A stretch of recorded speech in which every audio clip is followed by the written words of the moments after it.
Okay, so this is the video portion of the PowerPoint presentation. So I didn't have any audio on the slides, so I'm just gonna I'll as I slide through them, I'll notify you as I go through them. So I did Chariots of Fire, Religion and Sport, and it was an interesting movie. I think it wasn't exactly how I expected, but it had some interesting lines and there were some great implications, and it's cool because it was a 1980s movie, and it's still really applicable to modern time, which is amazing. So, and religion and sport obviously is something that has always been near to my heart, especially throughout this program. Okay, so slide two, Chariots of Fire, Religion and Sport, and anti-Semitism. So those were the two primary issues, if you will, that I was discussing throughout my essay and throughout this project. Anti-Semitism was noticed. Well, first of all, Harold Abrahams and Eric Liddell are two of the main characters in the movie. They're both runners. They compete against each other, and they're both religious men. Um, uh, Abrahams is a Jew, Liddell is a Christian, and anti-Semitism is definitely shown in Abrahams because he's mocked and just laughed at about his Jewish beliefs, and then Liddell demonstrates, well, because of his Christian beliefs, he won't run on Sundays because of the Sabbath. So then, uh, going to the next bullet, religion and sport. One of the characters had a great quote. Um, he okay. This is directly from my paper. One character gives a speech urging its listeners to compare their faith, urging the listeners of the speech. As he was giving the speech, he was urging his listeners to compare their faith to running a race. It is hard and takes concentration of will, and it's these types of things that is definitely applicable today, and it's not necessarily even the Christian faith, which I like, and that's where I'm at as I'm trying to implement religion in sport. And when I say religion in sport, I want it to be all religions, not just Christianity, as I'll get to later on in this presentation. Um, okay, so slide three, the issue and problem. So the first issue is it'll it affects an athlete's play. Um, so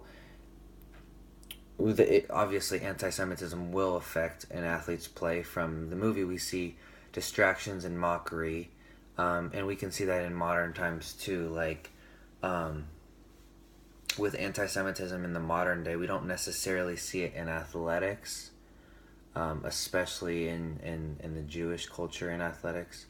But we do see different types of anti-Semitism in modern time. Um, there are there's still bomb threats. This is again my directly from my paper. There's bomb threats against the Jewish community centers, desecrated cemeteries, offensive graffiti, and social media attacks are among the hundreds of recorded incidents over the past months. Um, and so, with religion and sport, the issue here with religion and sport is a direct quote again from Lay's article. Sport then, well, first he does a pretty good job defining sport and defining religion. And primarily, what he says in defining religion, it's a group that comes together unified and they're seeking peace and to serve and love one another. And for sport, while it is a group or a team coming together, there's more competition. And with religion, he distinguishes religion and sport because of the whole competition aspect. Religion is not competitive, sports is. And so here's a direct quote. He says, "Sport then, like religion, defies definition, and also, like religion, is many things to many people. Unlike religion, however, sport, as considered in this paper, is concerned with competition, with beating someone. Religion, on the other hand, if I understand its basic tenets, is concerned with loving everybody and with humbleness. Thus, from my perspective, the incompatibility. So there we see the two, some of the issues, and turning into slide 4, we have the significant resources, and then slide 5, the solutions. So significant resources that I think will be beneficial for people to use interested in the subject. I really think these are all applicable to everybody, not just those interested in religion and athletics. Even especially athletics, this is applicable to all. But Tony Bennett is the basketball coach at the University of Virginia, and I've been fortunate enough to come and talk with him through emails a couple times, and I've asked him I think it's been a year or two now, how he glorifies God through athletics, and he's given me 5 pillars. I've kind of refined them, but I'm just gonna explain them from his perspective. But right there, I have the pillars, and the pillars are passion, unity, humility, servanthood, and thankfulness. And I use that as a significant resource because not only has it been a significant resource for myself, but there's coaches like this. We can learn from coaches like John Wooden, Tony Bennett, Coach K from Duke. There's coaches like this, even Ohio State football coach Urban Meyer. He has some great leadership books that talks a lot about character, and so there's a lot of religious implications that are integrated in athletics. That's not just from Tony Bennett or Virginia. And then Positive Coaching Alliance is something that I used in a previous paper, but the Positive Coaching Alliance is amazing. It's not just for coaches, but the PCA, Positive Coaching Alliance, desires to develop elite athletes, better people through resources for youth and high school sports coaching, parents, administrators, and student athletes. And I like right there, they're interested in developing better people, and that starts at the youth and high school level. And I think that's exactly what Tony Bennett is interested in. And a lot of these coaches, they're not interested in just winning games. I think if we were to interview Bennett, if he was just talking about winning and losing games, that's not his primary focus. He wants to influence his young men to grow in character. And then the last one is, first for the resources, Positive Coaching Alliance, they do have annual conferences and face-to-face trainings available for a fee.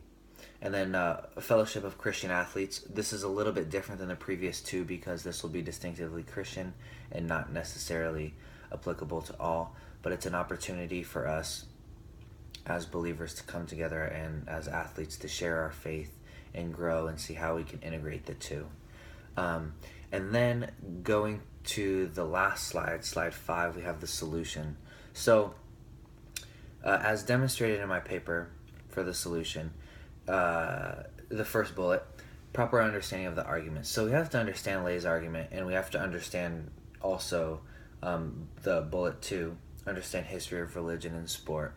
And when we understand the argument, I think Lay misunderstands religion and sport, because yes, at the core they're two different things, and they are not alike. And the way he defines them, yes, they should not be integrated. And as I explained in my paper, religion is not a sport, and sport is not a religion, nor are the two. They're not trying to be each other. However, there are religious implications. There are religious characteristics or traits that we get from these different religions that we implement in athletics for character growth. And this can be applied to not even just athletics, but and I'll explain Tony Bennett's example from Virginia.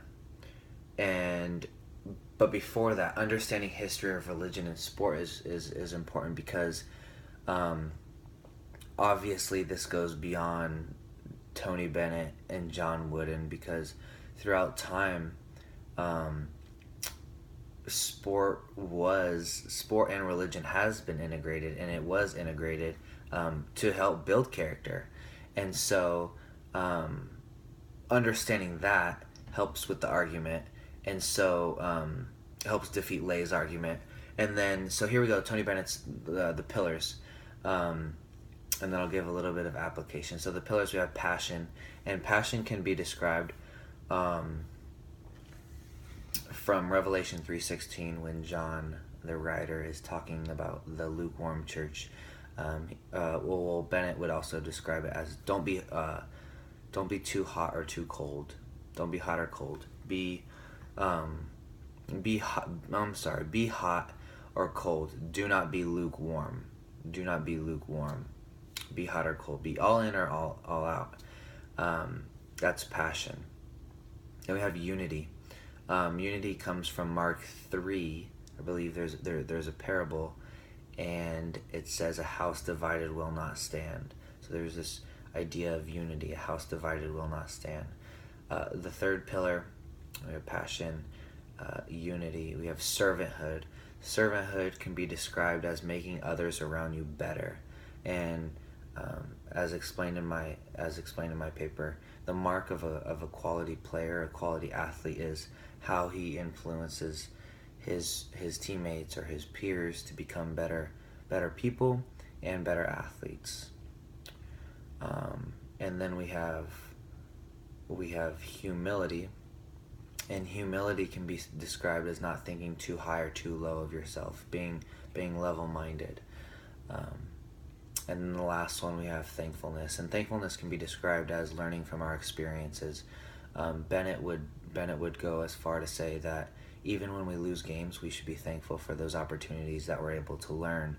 And then Paul, the Apostle Paul, in the 1 Thessalonians chapter 5, one of the last verses, he describes how we should be thankful in all circumstances. So, and then all five of those pillars, they're not directly or explicitly Christian. These can be applied, and they're not explicitly directed at athletics. Even unity, we talk about having a team be unified, but even a business or faculty at a school, they need to be unified and on the same page. So these things are all integrated together, and so I think that defeats Lay's argument, because I think he's missing the point. He's trying to integrate the two at the core, whereas the coaches and the administrators and the Bennetts, the Woodens, they're integrating religious traits into athletics for character growth. And so I think that's a piece of the solution. So that is my presentation. Angela, on a side note, I truly want to thank you for the 2 years in the program. This is my last class, and it has been amazing having you as a teacher. I've told family and friends about you. You've been an incredible encouragement. I know I've gone through a lot throughout the program with the divorce and relationships and stuff like that. And so I truly do thank you just for your time, your care, because I know I've texted you many times. And so I really do thank you for everything you do. I'm hoping I get the chance to meet you in the near future before I walk in December. That would be an honor. So thank you so much. And I'm always praying and thinking about your family, your 2 daughters and your husband. Thank you so much.